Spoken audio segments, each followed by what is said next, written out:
আপনি কুরবানি দিতেছেন, কয়েকটি বিষয় যদি আপনার জানা না থাকে, আপনার লক্ষাধিক টাকা দিয়ে কুরবানি করার পশুটি হারাম হয়ে যাবে, জায়েজ হবে না।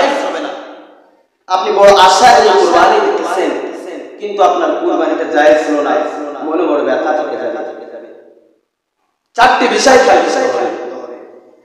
যে চারটা বিষয় যদি অবলম্বন করেন, খেয়াল করতে পারেন, তাহলে আপনার কুরবানি শুদ্ধ হয়ে যাবে।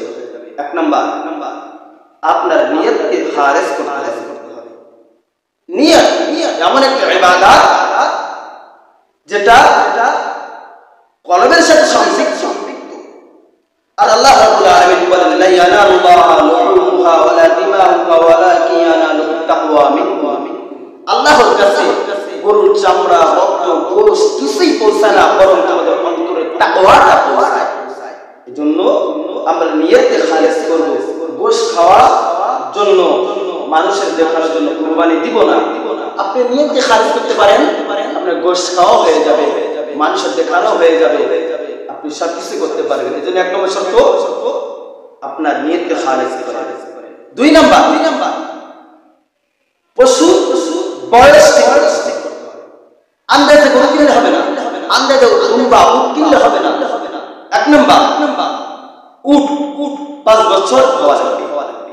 দুই নাম্বার, গরু মহিষ 2 বছর পূর্ণ হওয়া লাগবে। তিন নাম্বার, ছাগল ভেড়া পূর্ণ 1 বছর হওয়া লাগবে। যদি আপনার ছাগলের বয়স 6 মাস হয়, 1 বছরের মতো দেখায়, তবু ওই ছাগল দুম্বা দিয়ে আপনি কি করতে পারবেন? কুরবানি দিতে পারবেন, কোনো সমস্যা হবে না ইনশাআল্লাহ। 3 নম্বর শর্ত হলো হালাল টাকা দিয়ে আপনার কুরবানি দিতে হবে।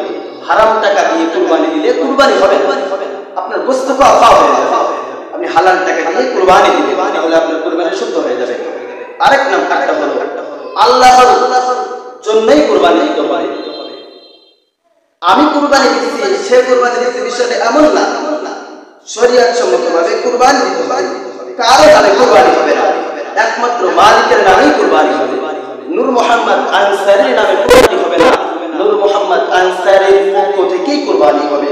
আব্দুল গফফার ভাইয়ের নামে কুরবানি হবে না, আব্দুল গফফার ভাইয়ের পক্ষ থেকে কুরবানি হবে। সোনা কান্তা কাকার পক্ষ থেকে কুরবানি হবে, ইসকান কান্তা কাকার পক্ষ থেকেই কুরবানি হবে, দাতুল কান্তা চেয়ারম্যানের পক্ষ থেকেই কুরবানি হবে।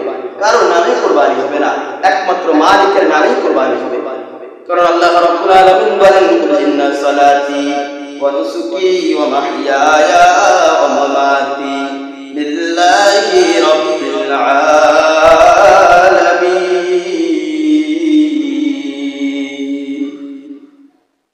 নামাজ, রোজা, হজ, যাকাত, বেঁচে থাকা, মরে যাওয়া যেন সবাই আল্লাহর জন্য হয়। এজন্য সব কিছু মালিকের জন্য হতে হবে। আমার পক্ষ থেকে আল্লাহর নামে কুরবানি দিতে হবে। এজন্য 1 নাম্বার শর্ত হলো নিয়তকে খালেস করতে হবে। 2 নাম্বার, বয়স ঠিক করতে হবে। 3 নাম্বার, হালাল টাকায় কুরবানি দিতে হবে। 4 নাম্বার, শরীয়ত সম্মতভাবে কুরবানি দিতে হবে। আমার আপনার নামে কুরবানি হবে না, মালিকের নামেই কুরবানি হবে। আমার পক্ষ থেকে কুরবানি হবে মালিকের নামে, তাহলে আপনার কুরবানি শুদ্ধ হয়ে যাবে ইনশাআল্লাহ।